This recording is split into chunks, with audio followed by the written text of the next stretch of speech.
नमस्कार। लोकसभा चुनाव के तीसरे चरण में मध्य प्रदेश की 9 सीटों पर मतदान चल रहा है। सबसे खास बात यह है कि इस चरण में प्रदेश के 2 पूर्व मुख्यमंत्रियों और 1 केंद्रीय मंत्री की साख दांव पर लगी है। सुरक्षा को लेकर सभी मतदान केंद्रों में कड़े इंतजाम किए गए हैं। वहीं मुरैना से एक बड़ी खबर आई है। यहां कांग्रेस प्रत्याशी सत्यपाल सिंह सिकरवार और बीजेपी प्रत्याशी शिवमंगल सिंह तोमर के साथ ही बीएसपी प्रत्याशी रमेश गर्ग को भी पुलिस लाइन में नजरबंद कर दिया गया। बताया जा रहा है कि विवाद की स्थिति को देखते हुए एहतियात के तौर पर मुरैना एसपी ने ये फैसला लिया। मुरैना में हर चुनाव में विवाद की घटनाएं सामने आती रही हैं।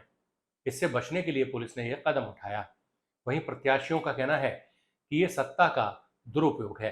मैं पुलिस अधीक्षक महोदय का फोन आया कि शासन ने ऐसी व्यवस्था की है कि तीनों प्रत्याशी, तीनों जो प्रमुख दल हैं, उनके प्रत्याशी पुलिस लाइन में रहने वाले हैं। और चूंकि हम बार बार कहते हैं कि कांग्रेस पार्टी का लोकतंत्र पर पूरा भरोसा है, जो समय दिया था उस समय के अंतर में मैं आ गया हूँ।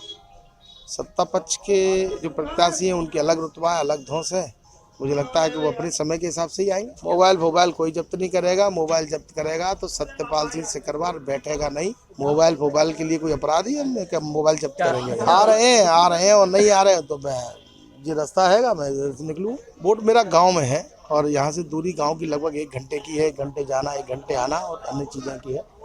और इसलिए मैं प्रशासन अनुमति लेके साथ वोटिंग का तो काम करने वाले हैं। अभी एसपी साहब से जब बात हुई, उन्होंने तो मेरे को शाम को फोन करके कहा था कि 7 बजे यहाँ लाइन में आना है। अब ये तो अब यहाँ के मैं अब जब मिलेंगे जब पूछूंगा कि देखो मैं चुनाव पहली बार लड़ रहा हूँ। मेरे को चुनाव की प्रक्रिया ही नहीं वाले में कि ये क्या करेंगे क्या नहीं करेंगे। अब कोई हमारी कोई गिनती उनमें तो होती नहीं है कि कोई हम दंगा फसाद करें या कुछ भी करें। शांत प्रिय बनिया व्यापारी समाज से आते हैं हम तो। नहीं, वोट अभी कुछ नहीं डाला। अब देखो आजकल जो राजनीति में चल रहा है वो आप लोगों से कुछ छिपा तो है नहीं कि सत्ता का जो है दुरुपयोग करके जो लोग अब उनको मालूम है शहर का वोट हमारी तरफ बीएसपी की तरफ जा रहा है, तो उसको प्रभावित करने के लिए 50 साल से तो राजनीति को मैं देख रहा हूँ। पंचायती धर्मशाला जैसा वार्ड उसको अति संवेदनशील घोषित कर दिया। जीवाजीगंज जैसा वार्ड उसको अति संवेदनशील घोषित कर दिया। अब इसका आप क्या नतीजा निकालोगे? जो है ये चुनाव को प्रभावित करने वाली बातें हैं सारी की सारी। अब मैं देखो 1 घंटा पहले देखूंगा, उसके बाद फिर मैं अपनी प्रक्रिया देना शुरू करूँगा। मुझे तो मालूम नहीं, मैं तो पहली बार चुनाव लड़ रहा हूँ। पहले तो मैं यही पूछूंगा काहे के लिए बुलाया मेरे को,